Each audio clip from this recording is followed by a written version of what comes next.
Okay, now I'm actually recording this time. This is Kal Kat, the Kal Katster, and you're watching Talking Pointless, a review and nutgraph thing report of the Channel Awesome scandal debacle thing.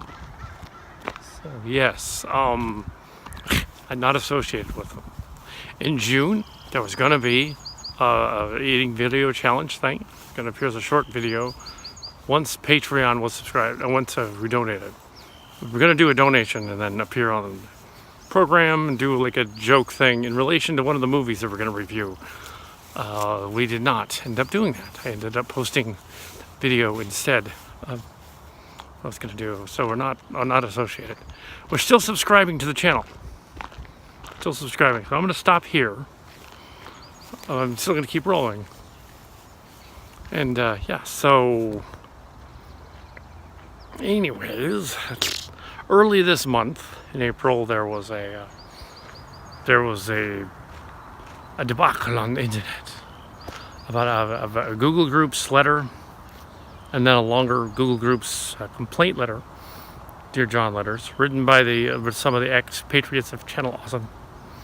Channel Awesome is a large aggregate website channel which had 1.5 million subscribers. Maybe less than that, 1,080,000 subscribers, I would say. They have lost 66,000 subscribers since then. They have not lost this subscriber. Anyway, they were Guy with Glasses. They were a bunch of other shows. Tamara's Never Seen, stuff like that. Linkara, Atop the Fourth Wall is related to them. Stone Gremlins is related to them. A lot of the video content that the Kal Kat show watches as a subscriber is actually Channel Awesome or some affiliate of them. We watch it. We're not part of them. We watch it. We're not aggregates. We're not involved. We're not SAG, Screen Actors Guild, or anything like that. We're not being paid. I'm certainly not endorsing. I have contributed to them by acquiring one of their films and some of their DVDs for purchase online and at the conventions. Doug Walker appeared on the Kal Kat show, and we appeared on them vicariously through the convention footage filmed at Fanime last year. So yes, but yeah, surreptitiously. This year, Comic-Con did not allow us to film in the panels, so we couldn't do that this year. We won't be filming in the panels at Fanime this year either because they won't allow that. But they want their own professional people doing that. Anyways, back to that. The scandal was that several allegations of misconduct with management and sexual misconduct by some of the managers and characters, including one person that had since died of suicide. So there was a guy that died. They were complaining about him. And then this other guy that was still alive. The guy that died 4 years ago. Wario. Anyway, but the current person they were complaining about was Mike something. I won't say the last name because, that's legally, all that stuff. And, yeah, so that's the nutshell thing. The 72 pages of the complaints, most of which were confirmed by someone named Obscurus Lupus. That's the nickname. The Allison of Stone Gremlins. That's who she is. Confirmed all that. So, and Linkara confirmed that, and a number of other people, and yes, and the guy named Malcolm confirmed that. So, but Malcolm likes them, or at least the Walkers and Tamara. Yeah, the Tamara is a girl who does movie reviews. No relation to any other Tamaras. Now, mostly shows she hasn't seen. Stone Gremlins has a similar character in his wife, Laura. Now, so we have, the Stone Gremlins people haven't really said much of anything about it. They are associated with them, but they haven't said anything. That caused speculation weeks ago as to whether they were ever going to say anything, because Stone Gremlins didn't want to mention it, bring it up. the Walkers didn't bring it up on any one of their reviews. There was speculation that on his Facebook he said no longer associated with the channel, Doug Walker, but he's a producer, content creator, but he is since posting new videos, including that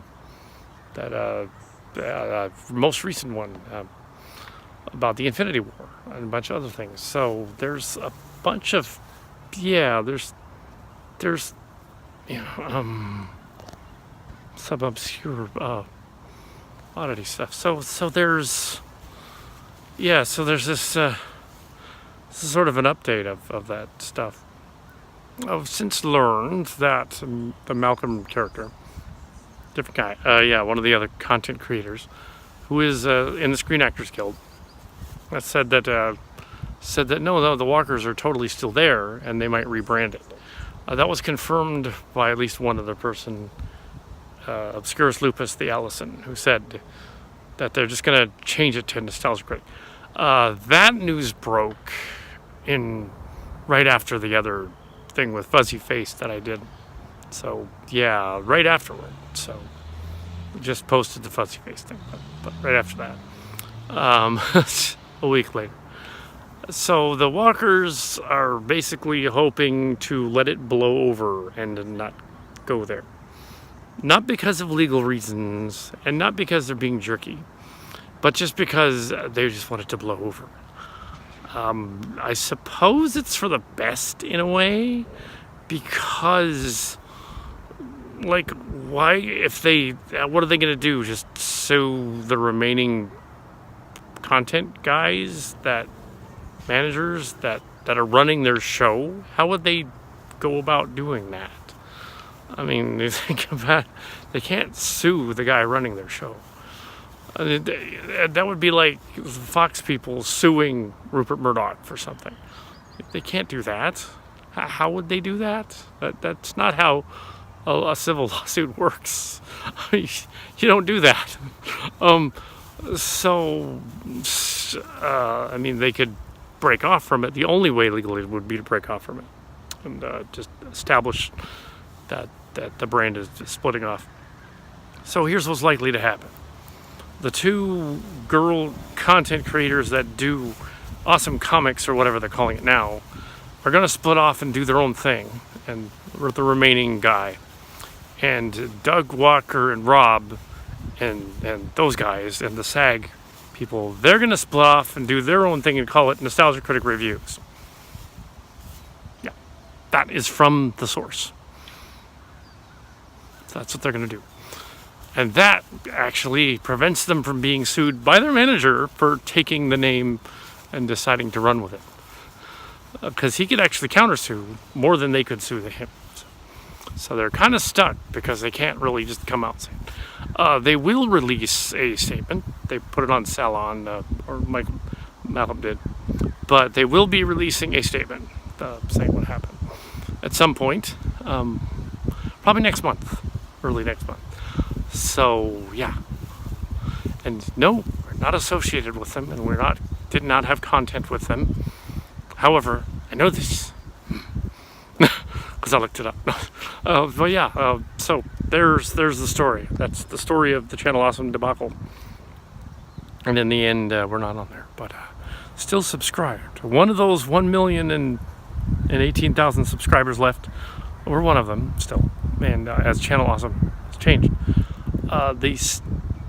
Interestingly enough, though, if you look at the current episode of the comic book Nerd Girls, I don't know what that's called, but the current episode that's on Channel Awesome right now, they actually hint that there's a debacle going on the thing. So watch the whole thing all the way to the end, and they're like, yeah, there's some drama going on about us too. It kind of reminds us of that. So they literally reference, not us, but them. They reference them and their drama, which is, so that's in a way acknowledging it. So they acknowledge it. Because they're the only ones left that aren't SAGs. So it isn't just one guy, there's two girls too that are over there, Channel Awesome. Now, maybe they'll spin off and have their own thing. I don't know. Hard to say, but if they come back to Fanime, someone is sure to ask, what's going on? They have at conventions already, and they didn't want to answer. Not for legal reasons, well, kind of for legal reasons, but because they didn't really need to answer. I mean, they don't need to answer that. I mean, if they have an internal portal going on, do you hear about that when companies do that? No. And so, yeah, there you go. Channel Austin debacle, the whole thing in a nutshell.